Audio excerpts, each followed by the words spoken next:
I'm Adam Antshell for Pro Football Weekly with a look at this year's draft's most overhyped players, presented by Verizon Fios. I'm joined by our draft expert, Nolan Nawrocki. Nolan, a lot of guys get overhyped because of their last name. They have other family members that have played in the league. We know NFL pedigree is big for some coaches like Belichick and Parcells. So who are some of the guys this year that fit that category? Well, them two really stand out. Ohio State defensive end Cameron Heyward. He's the son of Craig Ironhead Heyward. He's got excellent size. He looks the part. But, you know, you look at the tape, and he just doesn't stand out enough. He can't feel blocking pressure. He doesn't have great instincts. I think he's a guy that could be very disappointing in the pros. The other one is Florida offensive guard Mike Pouncey. I think he was very disappointing at his pro day workout. Really turned off a lot of offensive line coaches. You know, his brother came into the league for the Steelers and was excellent as a center. Went to the Pro Bowl as a rookie. But you look at his brother, I think there was a reason why he stayed in school. And there's a reason why he has to play guard. He really struggled snapping the ball at Florida. And I think he's a guy that could be somewhat of a disappointment based on where he's drafted in the first round. With more keys coming out just a year ago, I think that name is still so fresh in people's minds. It makes them want to take Mike maybe a little early. Now, another case of people getting overhyped often comes from workout warriors. Guys like Mike Mamula a few years back who wowed people at the combine and kind of fizzled out once he got into the league. Who's someone this year that kind of fits that category? Well, Arizona defensive end Brooks Reed is a guy that really fits the category. He timed it 1.54 in a 10-yard dash at the combine, as well as any pass rusher that timed. And he's a guy that has drawn comparisons to Clay Matthews, you know, both for his long hair and his great motor.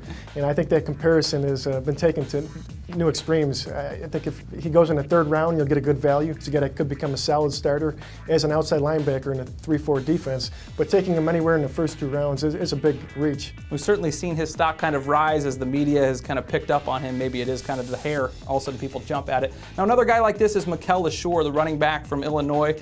You know, some people have we've seen reports where he's leapfrogged Mark Ingram as the #1 running back in the league. Is that something that you're kind of hearing? I think it's smoke signals coming out this time of the season. You know, he's a guy that finished very strongly against Northwestern and Baylor in the bowl game. I think he's gained some momentum for the way he worked out at the combine. You know, he jumped 38 inches at 227 pounds. He's bigger than Ingram. He's more explosive at the combine. But you throw in the tape, and I think it's very clear that Mark Ingram is a much better player. He's more instinctive through the hole. He sees things. You know, he's just a better all-around player, and I think he's a guy that's going to turn out to be a solid pro in the NFL. I think it helps with LeShoure too that he showed people he played so well in that game against the game against Northwestern at Wrigley Field. It was a national game, everyone was watching, and he wowed people there. So it certainly helps his stock. Another case of people getting overhyped comes from the position they play. We know quarterback often goes a lot higher than they should. It happens a lot with left tackles as well. Who are 2 examples this year? Well, Wisconsin left tackle Gabe CARIMI is a player that a lot of teams think is overvalued. Some crusty curmudgeon evaluators have graded him as a 6th-round talent for someone else.